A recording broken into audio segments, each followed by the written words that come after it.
had to do other jobs because, I mean, when you start out, if you don't have a income coming in and you're starting a business, you're realistically creating another job for yourself. Yeah. So it's kind of like, and if you don't have a clientele, you're better off starting with a job to go to the business. You know what I'm saying? To fund the business.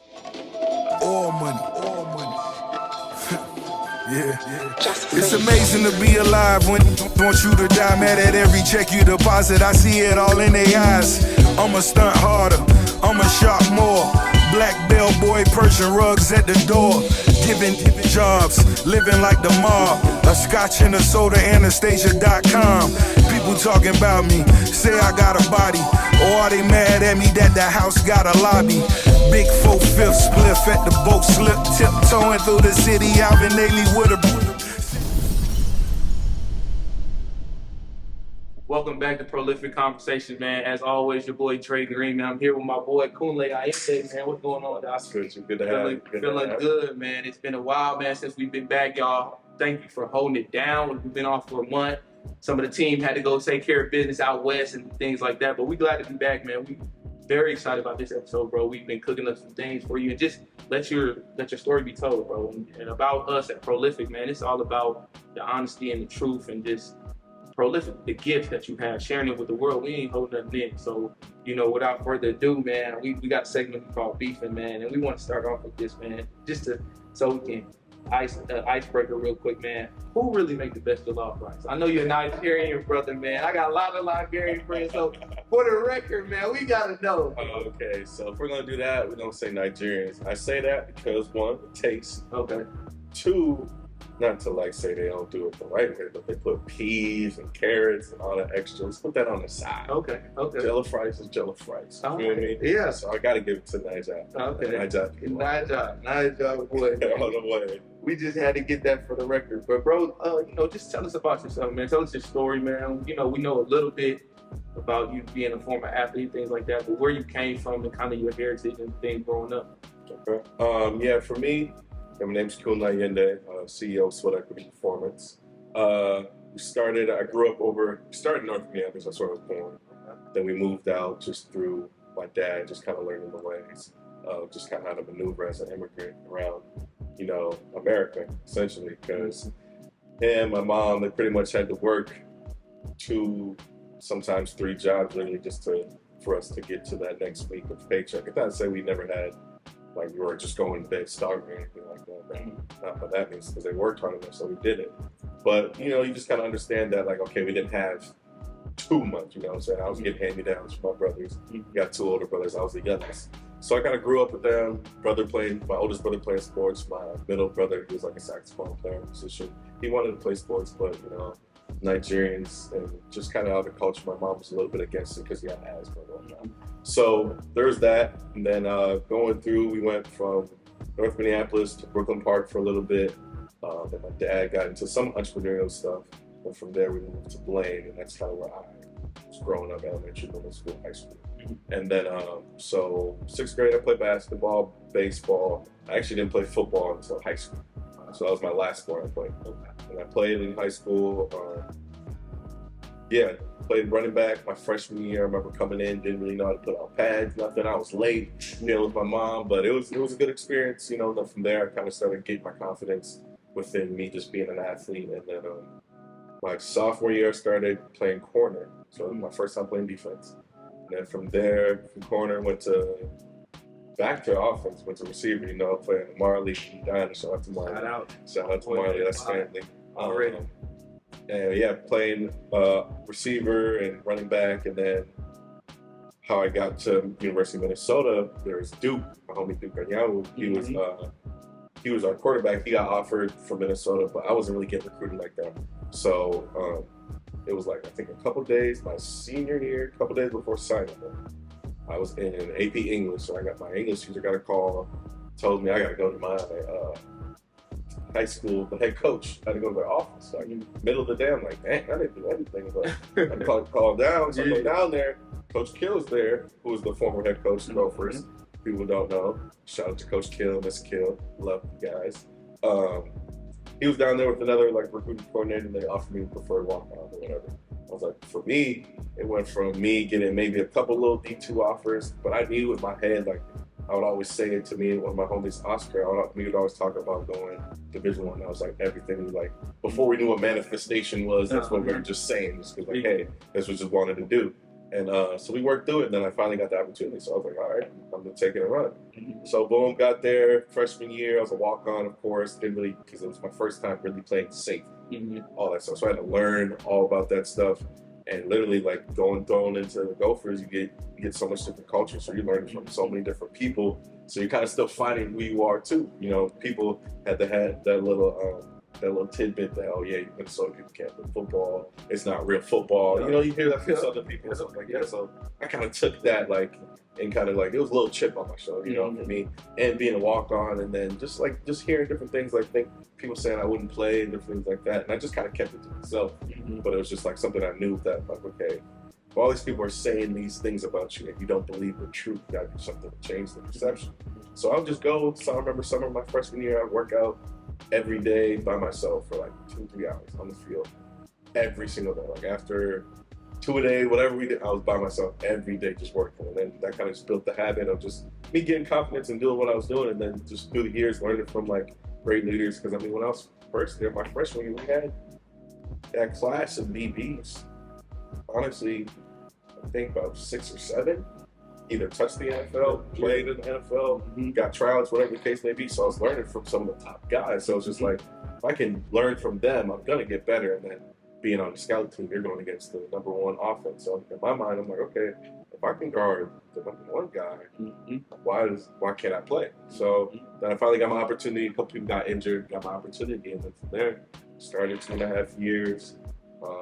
If I'm not mistaken, you became captain too, right? Yeah, my senior year, got the captain bid. So yeah, it was just a lot about learning about myself, you know, learning about how people's perceptions aren't always real. You can feed into them if you want to, but for me, I was kind of very observative, very like within myself, and knew that like, okay, there's something that I can do to change this outlook of what I want. And I'm already here, so it's like, okay, you got the guideline, you got people who are already successful in front of you. Just follow what they're doing, and good things happen. So that's kind of how I took it. Went from there, got a opportunity from the Vikings. They gave me a little rookie mini camp invite. Went there, didn't get signed.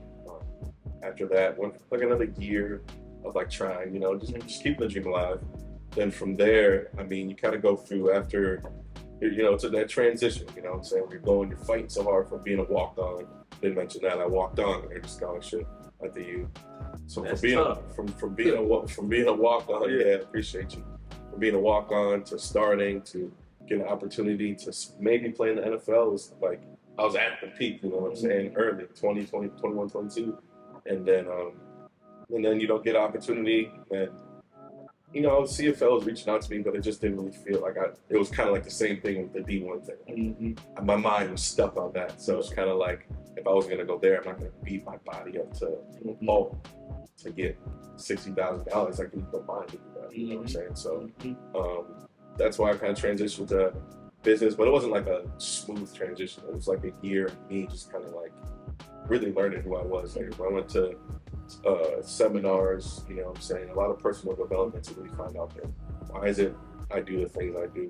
Why do I hang around these people? Like when you're in the mix of, you know, being D1, playing and starting, you're kind of in a little bubble. You don't really see some of the outside things, and when you get thrown into the outside world, sometimes can get lost pretty easily. So it's just kind of me finding myself. It took about a year doing seminars. I got to join network marketing, did some stuff business-wise. I kind of got my mind going towards, you know, entrepreneurship. And I always kind of had that mindset just from even my freshman year of college. I was helping people with paperwork and math things, just, you know, to get a couple bucks and walk. I didn't have any money.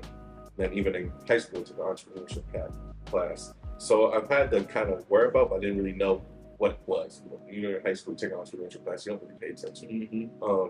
So when I got the opportunity to kind of start doing the business thing, I took a year. I was training with Paul, like Maple Grove. So I did a year of like training, learning how to be a trainer because I went to school for kinesiology. So I did a year training with Paul at the base, then did some coaching, high school football coaching, and also high school track.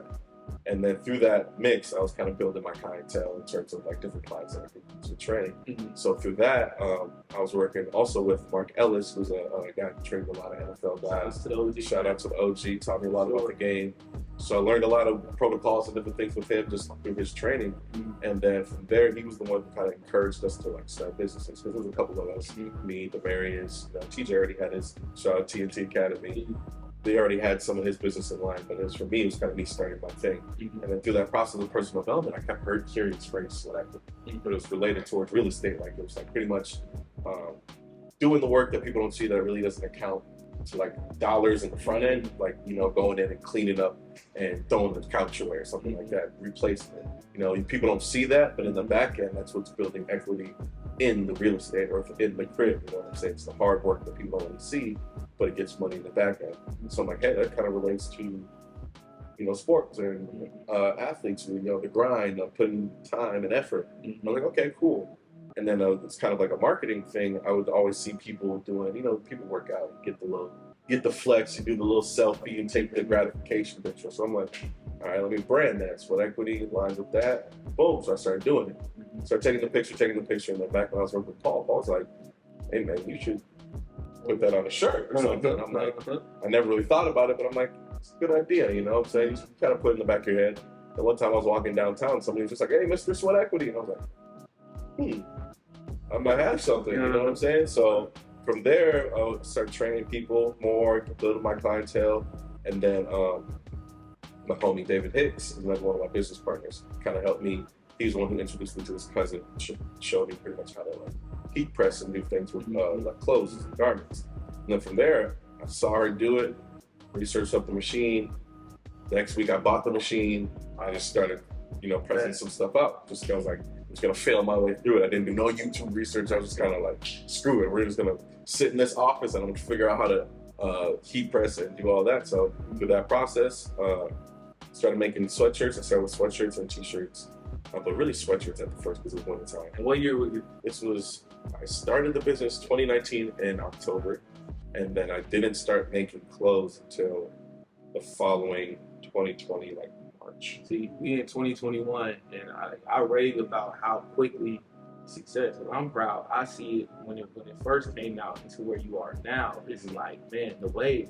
See, now I don't take that long. I always try to preach into my audience, and when I speak to people in general about when you got an idea and you start to soak up the game, trial and error, you don't, you know, the timing can be long and it can be fast, but if you're doing it, I always say with a true heart, you know, passion, this is what you do, people supporting you, it'll catch fire, you know, and for you, it's just like my boy Dave, that's for his love, you know, for Dave, I grew up with Dave, so I know extremely the hood is behind him, and you with your clientele and from training, and not only your brothers from the U and everybody, they believe in it, but it's a hot product too. You feel me? It ain't nothing that people just put something on a t-shirt and be like, oh, I'm trying to sell it for that reason. You know, you got to be with purpose to it. The thing about business, what I always try to express is you have to have a big meaning to it. And you just explain it. I just want to chime in that real quick. Yeah, I appreciate you for sure. Yeah. And yeah, I mean, a big point for me, I would say, is because I took action. Like, you know what I'm saying? She showed me it. I didn't have that analysis paralysis of like, what machine should I get? How should I do this? It was kind of me doing the research. Okay, let's go. Let's make this. You was never prideful either, you know, in the sense of soaking all that game and all the years. You know, after you go from not, you know, like I said, going from playing ball, you know, not really giving up the dream, because my thing is, I don't think people don't understand the true dream is what you're doing now, is whatever is next. Yeah, that was your selfish dream, your fleshly, you know, that stage of my life. You know, I'm a spiritual guy, so that's, you know, that's what you want to do for you. But what God got for you now is what you're doing now. So you soaked it all up, and now you're using your gift, your true gift. And so it was only a matter of time. Yeah, for sure. And then for me, that year of kind of like me finding myself, and you know, there's downs, you know what I'm saying, dark moments where it's like, man, felt like a failure a little bit. It's like, damn, I got so close, so close. It didn't reach, you know, from seeing all the full fridges in the NFL place with all the Gatorades to being like, nobody reaching, nobody calling the phone. You know, it's not just like, you don't just find yourself through that. You know, you got to go through some hard stuff, you know, talk to people, you know what I'm saying, going through times of depression, just not big, like, you know what I'm saying, like, but sometimes it doesn't have to be good. You know what I'm saying? Just times where you're just like, you don't really feel yourself.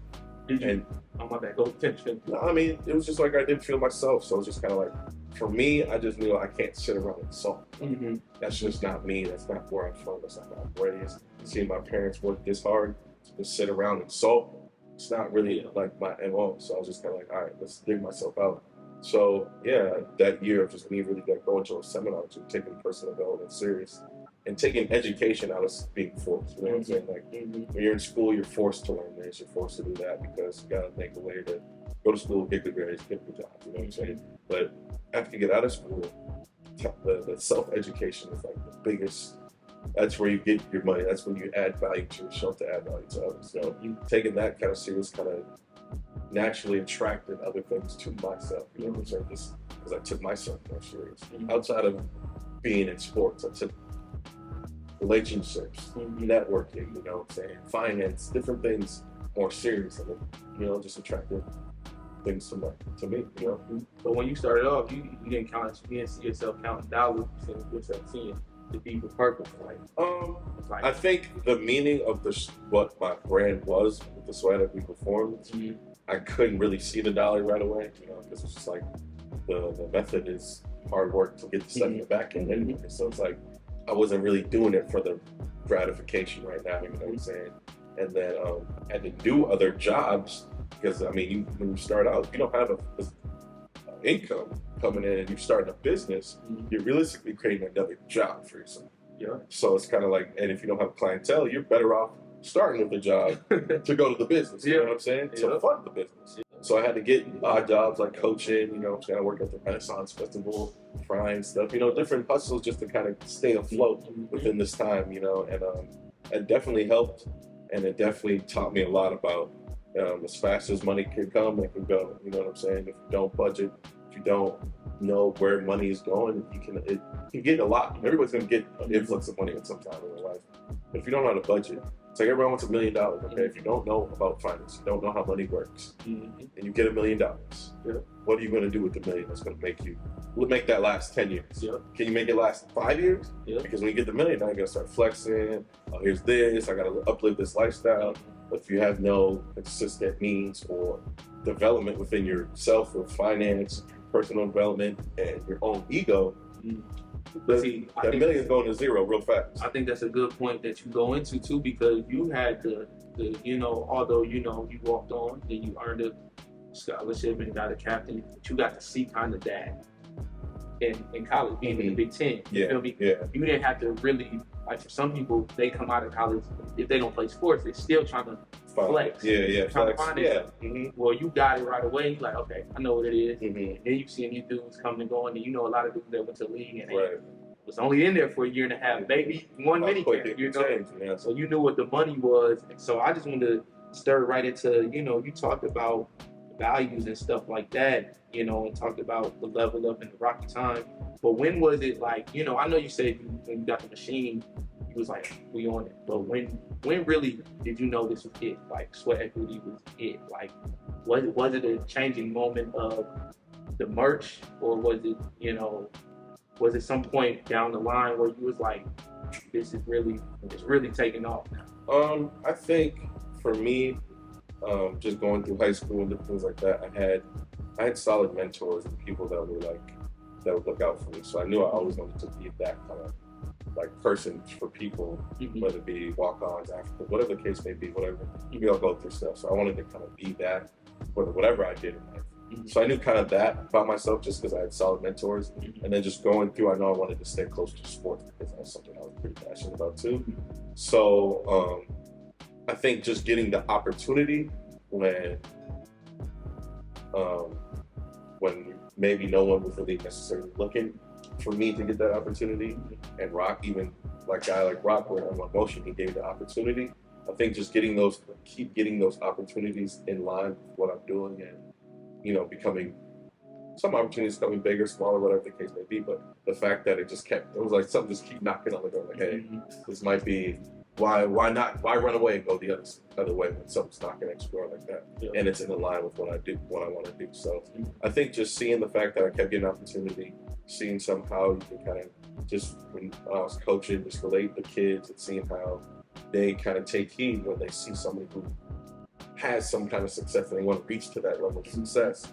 And they're like, okay, they take heed a little more because it's like, hey, he's done what I wanted to do. And just kind of being that, having that success throughout my life, I just want to kind of be that, hey, not only can I teach you, but I've actually really done it. I actually have proven facts, systems to get to where this is. So follow suit and you can do the same thing. So just kind of, just in that process of, I think within, was it 2019 and 2020 when I was kind of making the business and realizing, okay, there's opportunity here. Everybody needs to work out. Everybody wants to train it. Everybody wants to look good.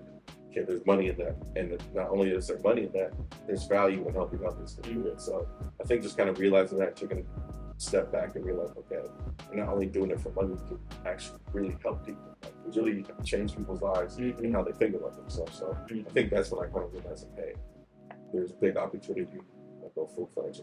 For sure. Did you face any challenges with the pandemic and everything you speak about going into 19 and into 20 right away in March, for all of us? I mean, I was doing podcasts and stuff like that, and, the world shifted, in March, real tough. And so I know for a lot of people, entrepreneur-wise, businesses were freezing and things were happening. Did you guys face anything like that? So for me, mine was a little bit different because it was like, okay, yeah, gyms and stuff like this froze down. We had to pivot. So even me at work at the gym and also do my training at the same gym. So we had to shut down the gym and we were doing Zoom calls, all that type of stuff like that. So I was kind of learning different ways to still kind of get my business afloat. My personal training, wasn't really that popping, I would say, during COVID. So I'd say I probably took a hit with that. But in that process, we pivoted and started making clothes a little bit heavier.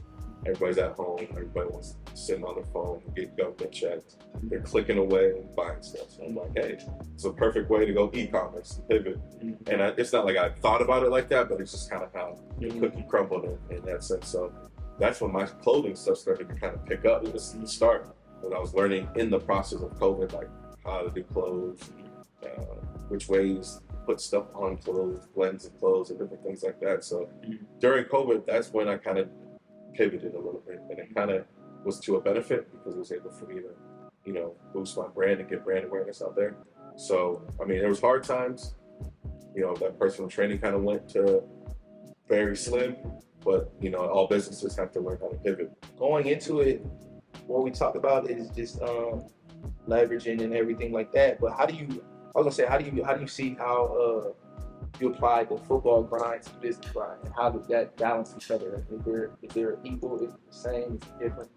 No, I think it's one and the same. I think once you build the ethic within whatever you're doing, it applies to everything. You know what I'm saying? Like, we should get up, it was 14-hour days, get up at 6 a.m., have 2 practices, have tutoring, have lifting, have scheduled eating time, scheduled meeting time. So it's like, it teaches you, it's like it's military in a sense, you know what I'm saying? It's this time. So you know how to structure a day if you really pay attention.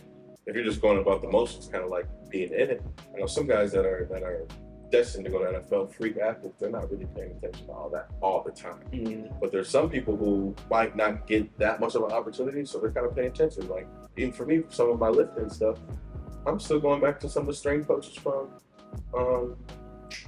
our first college and looking, okay, so that's why they structured it like that, you know what I'm saying? So I think for me, for that, it's one and the same in a sense that once you build it, that's what kind of separates it, because the grind that you did for the college and all that stuff was a lot different than what people are willing to do. So if you're willing to do that same stuff, put that energy into the business, the business will flourish.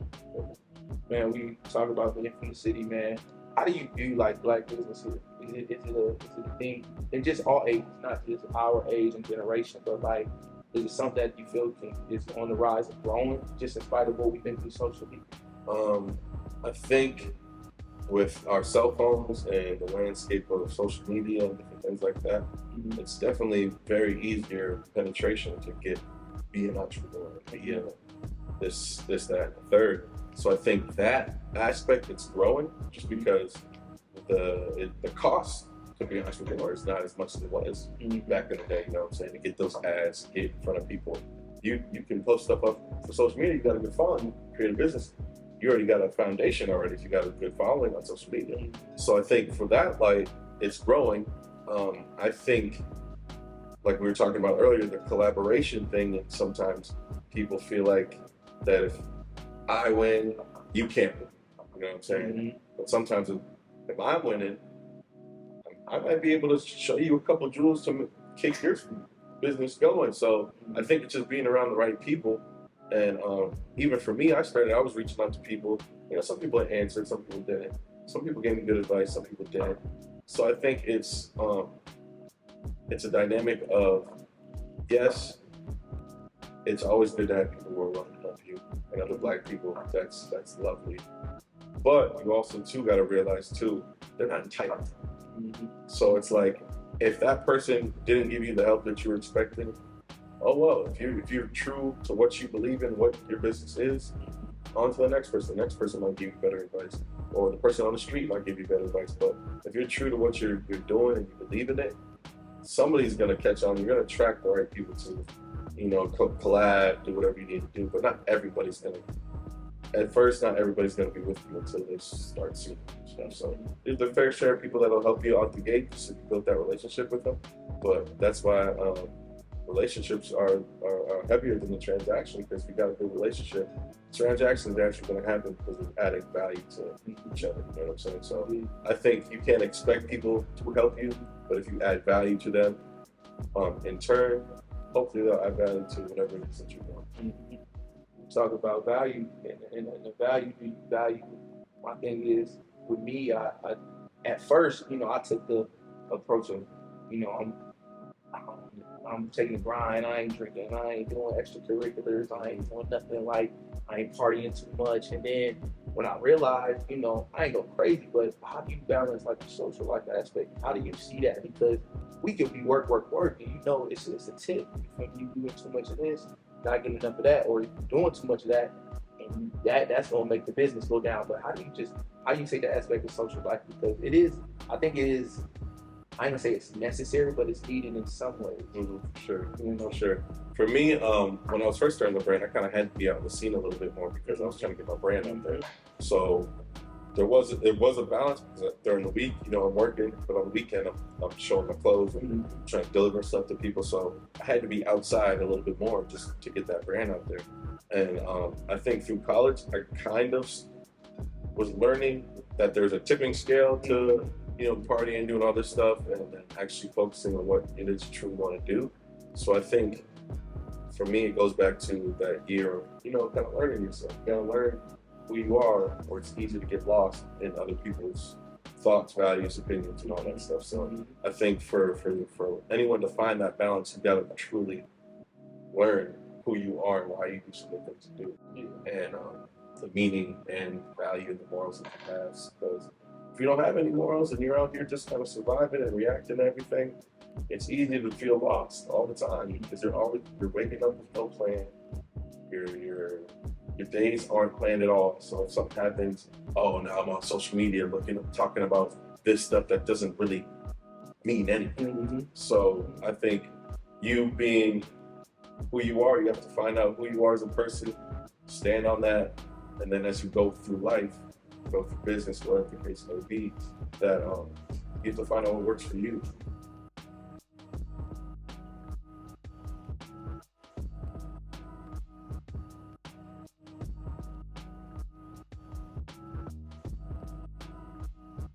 The podcast name, we'll put the podcast name as the discount, and then we'll go from there. That's love, man. That's love, man. Got you. Appreciate you, my brother, man. It's always. Shout out to Joe behind the camera, man. Shout out to Too my quick. Too quick, man.